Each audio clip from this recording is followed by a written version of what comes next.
Bom, então dando continuidade ao nosso estudo de fertilidade do solo, nós vamos conversar hoje um pouco sobre as leis da fertilidade do solo, né, e a correlação dessas leis com a prática do manejo da fertilidade e da adubação do solo, da fertilidade do solo e da adubação das culturas. A primeira lei da fertilidade é conhecida como a lei do mínimo ou lei de Liebig.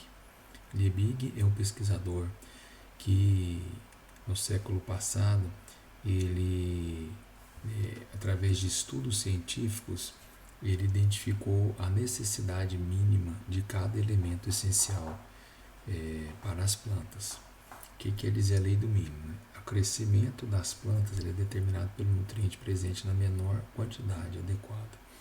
Então, aquele elemento mineral que tiver a quantidade abaixo da quantidade mínima, ele irá limitar o desenvolvimento da cultura. O exemplo que nos mostra aí o slide, no caso o cobre, vou pegar o exemplo de um barril, né? Quando a água chegar aqui no cobre, por mais que o nitrogênio esteja lá no alto, a água vai começar a se perder por aqui, né? Não adianta o cálcio estar lá no alto, sendo que o cobre está baixo. Então, o nutriente, no caso aqui representado pelo cobre, ele está numa menor quantidade, abaixo da mínima exigida pela cultura. E isso irá limitar a produtividade. Então, cada elemento essencial, ele tem um mínimo que é requerido pela cultura, que seria o topo aqui, ó, fechando todo esse barril, né? Então, no caso, o nitrogênio poderia ser 100 kg, o fósforo 80 kg, o potássio 80 kg, né? O cobre poderia ser 1 kg, o manganês poderia ser meio quilo, mas é o mínimo requerido pela planta. Então, a lei do mínimo, resumindo, é o elemento que estiver na quantidade abaixo da quantidade mínima requerida pela cultura irá limitar a sua produtividade. Ok? Muito bem representado aqui pelo barril, né? E vai representar isso uma perda do potencial produtivo. Tá? Então, o ideal é que no manejo da adubação, através da interpretação dos laudos de análise do solo, nós tenhamos uma condição como esse terceiro barril aqui. Esse barril com todos os elementos no alto não quer dizer que eles estão todos na mesma quantidade ou na mesma concentração no solo. Quer dizer que todos atingiram o mínimo exigido pela cultura. Como dissemos anteriormente, por exemplo, usei o zinco, né? Pode ser que para chegar aqui ele precisa de 300 gramas. Potássio pode ser que precise de 80 quilos. Mas todos estão no mínimo requerido pela cultura.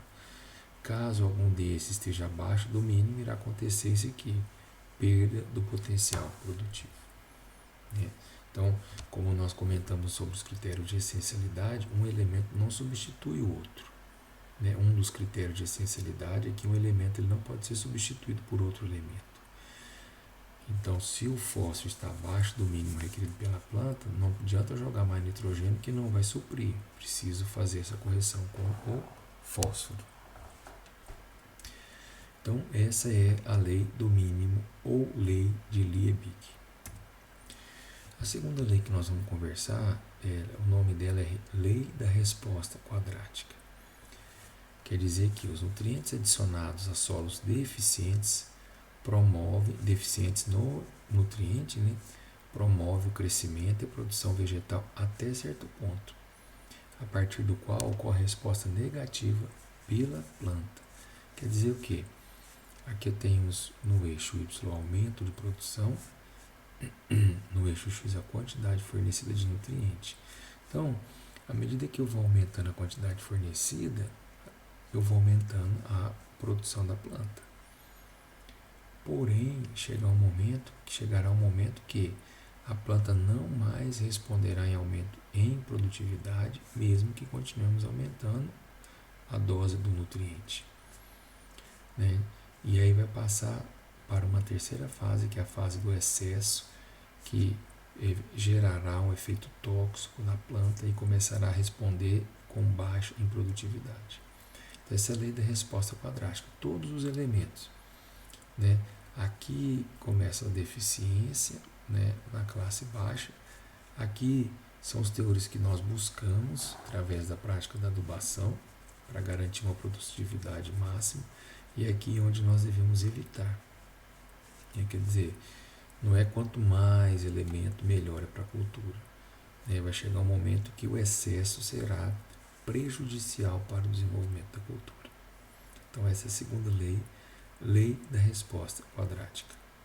A terceira lei que nós vamos comentar é a lei dos incrementos decrescentes. Quer dizer, o incremento de crescimento da planta a cada adição crescente de nutriente é menor que o incremento anterior, como nos mostra esse gráfico. Tá? Então, nós temos aqui o aumento de produção no eixo Y e o nitrogênio aplicado no eixo X. Então, quando eu incremento em 10 kg por hectare de nitrogênio, eu vou ter um aumento aqui de 144 kg por hectare, tá? Em produtividade. Se eu aumento mais 10 quilos, eu não vou ter os mesmos 144. No caso do exemplo aqui, vamos ter apenas 98. Se eu aplicar mais 10 quilos, eu vou ter um incremento apenas de 67. E isso vai decrescendo, né? Até nós identificarmos qual que é o ponto máximo aqui de produção, né? Pelo comportamento aqui, o máximo seria 60 quilos. Então, lei do incremento decrescente. Cada vez que nós acrescentamos uma dose equivalente à dose anterior, o incremento será menor, né?